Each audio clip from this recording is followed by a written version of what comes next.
Kayong mga lalaki, akala nyo pag nambababae kayo, nasasaktan nyo lang kami. Makikipagtsuktsakan kayo tapos ini-expect nyo, iiyak lang kami. Itutulog ng sakit tapos pagising okay na. Yun ang pangarap namin. Sana nga ganun lang kadali yun. Kaso hindi.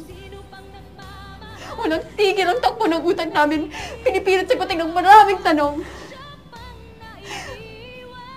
Bakit niya kaya nagawa yun? Am I not enough? May kulang ba sa akin? May mali ba sa akin? Pangit ba ako? Pangit ba ang katawan ko? Kapalit-palit ba ako? Then why? Bakit mo ako nagawang lokohin?